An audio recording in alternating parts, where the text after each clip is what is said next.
Assalamualaikum warahmatullahi wabarakatuh. Anak-anak kelas 10, di KD2 ini materi Quran Hadis kita akan membahas tentang sejarah penurunan dan penulisan Al-Quran. Mari kita simak penjelasan Bu Ulfa, semoga bermanfaat. Tujuan pembelajaran kali ini disampaikan untuk kalian. Pertama adalah agar kalian semua dapat menghayati kebenaran penurunan Al-Quran.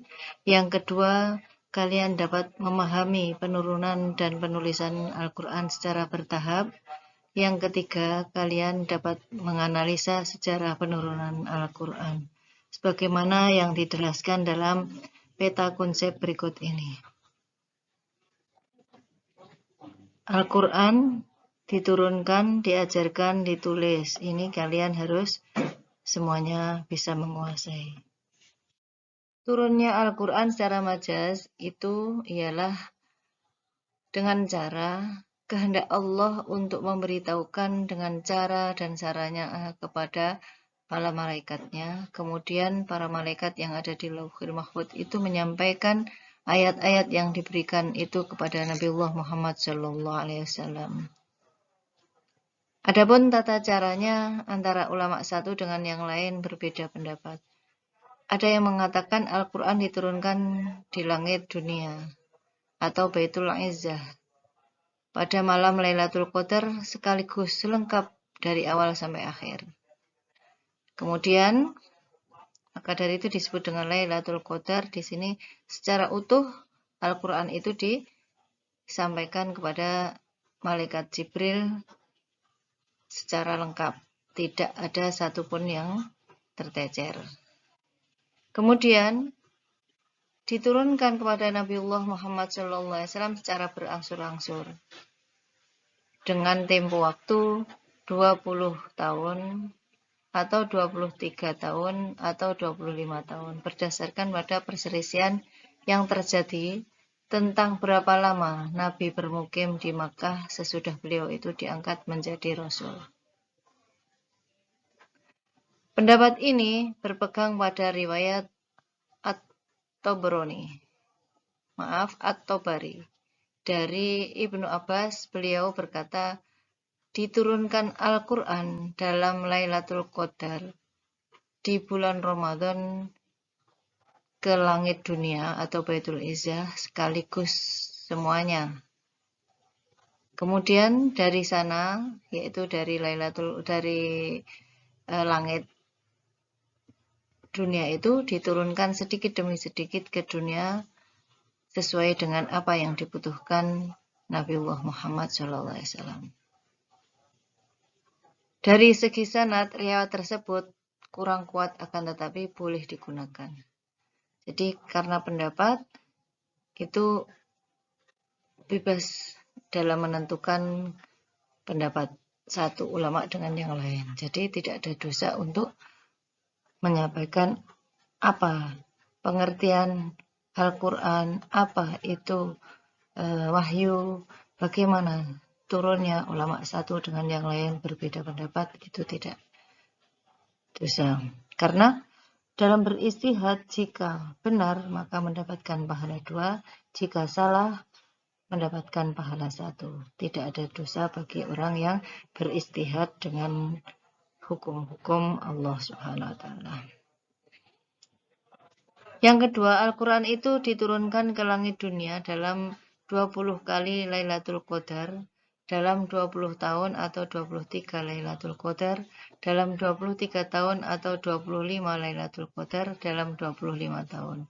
Pada tiap-tiap malam diturunkan ke langit dunia tersebut, sekedar yang hendak diturunkan dalam tahun itu kepada Nabiullah Muhammad SAW dengan cara berangsur-angsur. Ada pula yang berpendapat yang ketiga ini, Al-Quran itu permulaan turunnya yaitu di malam Lailatul Qadar, kemudian diturunkan secara berangsur-angsur setelah itu dalam berbagai waktu. Berikutnya adapun pendapat bahwa Al-Quran diturunkan 3 kali dalam 3 tingkat. Yang pertama diturunkan di Lauhil Mahfudz, yang kedua diturunkan ke Baitul Izzah atau di langit dunia, yang ketiga diturunkan secara berangsur-angsur ke dunia. Meski sanadnya sahih dari Dr. Subi As-Soleh menolak pendapat di atas karena turunnya Al-Quran yang demikian itu termasuk hal yang gaib dan juga berlawanan dengan zahir Al-Quran. Berikutnya menurut pendapat ulama jumhur bahwa lafaz Al-Quran tertulis di Lauhil Mahfudz lalu dipindahkan dan diturunkan ke bumi. Dengan demikian tidak ada dari lafaz-lafaz Al-Quran di Lauhil Mahfudz menurut pendapat Hasbi As-Siddiqi yang dinukil bukan lafaz yang termaktub, hanya disalin lalu diturunkan. Hal ini sama dengan orang yang menghafalkan isi kitab Al-Quran, isi kitab tetap berada dalam kitab yang disalin dalam halaman pun persis sebagaimana yang tertulis dalam kitab Al-Quran itu. Jadi pendapat satu dengan yang lain berbeda. Ada yang mengatakan Al-Quran diturunkan dalam kurun waktu 22 tahun, 2 bulan, 22 hari. Yaitu mulai dari malam 17 Ramadan tahun 41 dari kelahiran Nabiullah Muhammad SAW sampai 9 Hijriah, Haji Wada tahun 63 dari kelahiran Nabi Muhammad SAW atau tahun ke-10 Hijriah. Permulaan turunnya Al-Quran ketika Nabiullah Muhammad SAW bertahanus atau beribadah di Gua Hira. Pada saat itu turunlah wahyu dengan perantara malaikat Jibril Al-Amin dengan membawa beberapa ayat Al-Quranul Karim. Surat yang pertama kali turun dalam kisah atau sejarah ini yaitu surat Al-Alaq ayat 1-5. Sebelum wahyu diturunkan telah turun sebagian irhas atau tanda dan dalil sebagaimana hadis yang diriwayatkan oleh Imam Bukhari dengan sanad dari Aisyah yang menunjukkan akan datangnya wahyu dan bukti nubuwah bagi Rasulullah SAW yang mulia itu. Apa tanda-tanda itu? Di antara tanda-tanda tersebut adalah mimpi yang benar dikala beliau tidur dan kecintaan beliau untuk menyendiri dan berkhulwat di Gua Hira untuk beribadah kepada Allah Subhanahu wa taala. Sekarang pengertian penulisan Al-Quran. Yang dimaksud dengan penulisan Al-Quran adalah penulisan Al-Quran, proses penulisan Al-Quran dari wahyu yang diterima Nabiullah Muhammad SAW hingga selesai dikumpulkan dalam sebuah tulisan berupa mushaf atau kitab berjilid. Pada zaman Khalifah Utsman bin Affan, penulisan dan pengumpulan Al-Quran ini melewati 3 jenjang. Di zaman Nabiullah Muhammad SAW, penulisan Al-Quran itu sudah dimulai. Itu terbukti saat Nabiullah Muhammad diberi wahyu oleh Allah melalui perantara malaikat Jibril, disampaikan kepada sahabat-sahabatnya. Sahabat-sahabat itu dengan serta-merta menghafalkan ayat-ayat tersebut. Setelah menghafal, kemudian ditulis dalam sarana yang seadanya. Ada yang menulis di pelepah kurma, potongan kulit, permukaan batu cadas, tulang belikat unta, dan lain sebagainya. Sehingga dengan adanya bantuan tulisan itu, banyak sekali penghafal Al-Quran saat Nabiullah Muhammad SAW. Untuk seorang perempuan saat itu yang memberi kontribusi penulisan Al-Quran di zaman Abu Bakar adalah sahabat seorang perempuan, putri Abu Bakar sendiri, yaitu Sayyidah Hafsah. Maka dari itu untuk menjadi bekal hidup kita, untuk menirukan apa yang dilakukan oleh Sayyidah Hafsah tersebut tanpa disuruh oleh ayahnya. Beliau itu mengumpulkan ayat-ayat yang telah ditulis. Setiap ada sahabat menulis, beliau itu menyalinnya, pergi ke suatu tempat kemudian disalin di suatu kertas atau pelepah kurma, sehingga dengan adanya itu disimpan oleh Sayyidah Hafsah, disampaikan kepada ayahanda. Karena apa?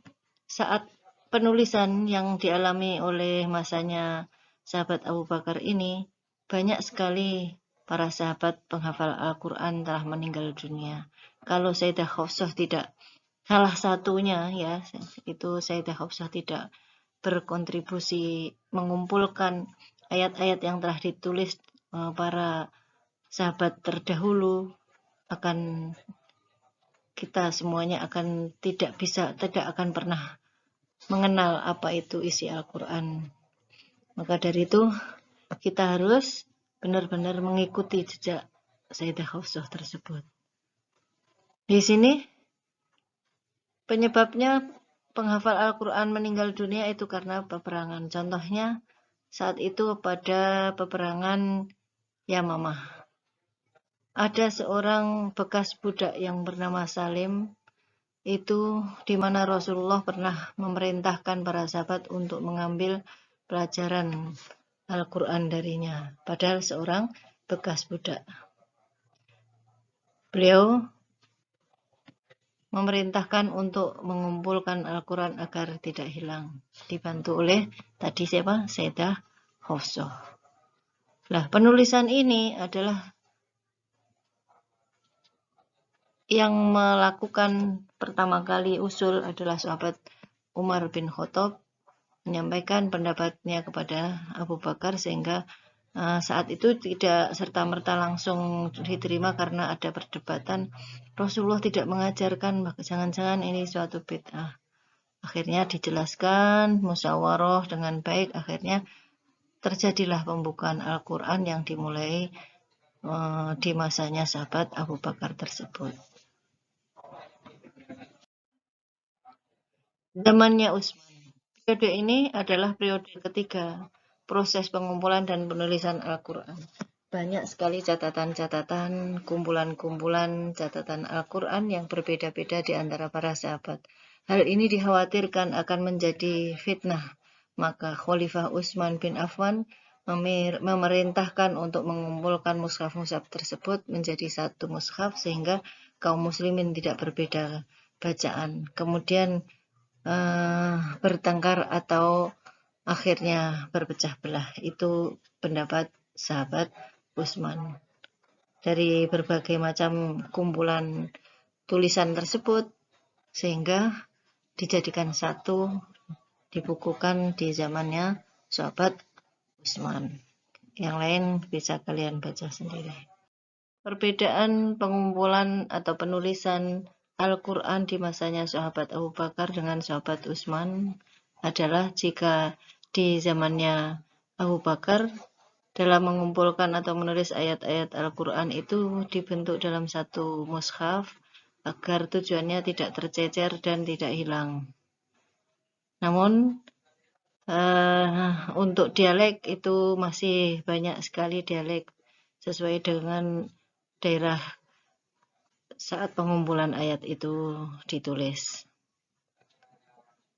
Yang kedua adalah di zamannya Khalifah Utsman radhiyallahu an, bahwasanya dalam mengumpulkan atau menulis Al-Quran, beliau juga sama, yaitu untuk menyempurnakan di masanya sahabat Abu Bakar, yaitu ditulis dalam satu mushaf.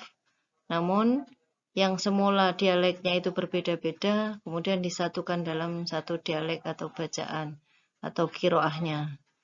Tujuannya adalah agar kaum muslimin tidak berpecah belah, tidak membahas tentang harus yang benar ini, harus yang salah itu, dan lain sebagainya. Sehingga dengan adanya persamaan bacaan, bahwasanya tulisannya, harokatnya, dan lain sebagainya, bentuk titik, dan lain sebagainya, itu adalah disempurnakan di zamannya sahabat Utsman bin Affan. Kemudian untuk materi kali ini kita bisa meringkas atau meresum bahwa sejarah pengumpulan dan penulisan Al-Quran yang pertama adalah Al-Quran itu diturunkan di Baitul Izzah pada malam Lailatul Qadar secara utuh atau sekaligus dari awal sampai akhir. Kemudian ayat-ayat yang berada di langit dunia atau Baitul Izzah itu tadi diturunkan secara berangsur-angsur selama tempo 23 tahun sesuai kebutuhan Rasulullah SAW. Yang kedua adalah penulisan dilaksanakan sejak wahyu itu diterima Nabiullah Muhammad SAW. Para sahabat Nabi telah menulis ayat-ayat yang diturunkan malaikat Jibril kepada Nabiullah Muhammad SAW sehingga selesai dikumpulkan dalam suatu tulisan berupa mushaf atau kitab cilitan pada zaman Khalifah Utsman bin Affan.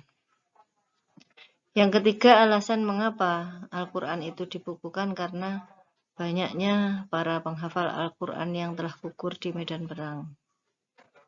Maka dari itu sahabat Umar menyampaikan pendapatnya itu kepada sahabat Abu Bakar agar beliau mau untuk mengumpulkan atau mencatat Al-Quran agar tidak hilang sehingga generasi muslim di zaman setelah beliau itu akan menjadi mengerti mana itu Al-Quran dan mana itu Al-Hadis. Yang keempat, proses penulisan Al-Quran menjadi sebuah mushaf utuh itu diselesaikan pada zaman Khalifah Utsman bin Affan.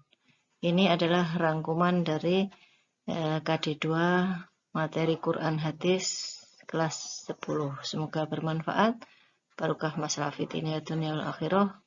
Assalamualaikum warahmatullahi wabarakatuh.